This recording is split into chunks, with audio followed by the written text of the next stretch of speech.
Overproduction ng bangus at tilapia nararanasan sa bansa ngayong taon ayon sa Department of Agriculture.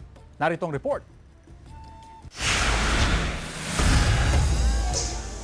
Pinag-aaralan ng Department of Agriculture ang pagpasok sa export market para sa bangus at tilapia dahil sa overproduction ng mga ito sa bansa. Ayon sa DA, magandang senyalis daw ang kasalukuyang overproduction dahil patunay ito sa kakayahan ng mga mangingisda at fish growers na pataasin ang kanilang ani. Ayon sa kagawaran, nakatuon sila ngayon sa pagpapalakas ng post-harvest facility kabilang ang cold storage at freezing facilities. Samantala, ayon sa Samahan ng Magbabangus ng Pangasinan, nagsimula ang surplus production noong Hunyo kung kailan nagkaroon ng gataw at nag-force harvest ang mga magbabangus. For now, marami talaga nag-harvest din ang harvest season siya. And napakaraming stock sa farm. We're trying to dispose it kasi paano natin sobrang laki siya. Magandang hakbang din daw ang pagkakaroon ng exportation para hindi masira ang kalidad ng mga naunang na-harvest na bangus. It will stabilize the price kasi nga pwede siya ipupunta doon sa processing plant for export siya. So hindi siya mapupunta kaagad doon sa market natin. Gayunman, sa mga dan public market, nagkaroon ng bahagyang pagbaba sa supply ng tilapia at bangus ngayong linggo. Kasi daw kung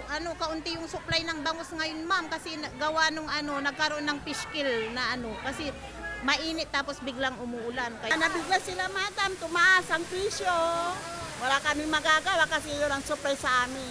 Sa kasalukuyan, nasa 150 hanggang 250 pesos ang kada kilo ng bangus, habang 150 hanggang 160 pesos naman ang presyo sa kada kilo ng tilapia. Sandy Salvacio, One North, Central Luzon.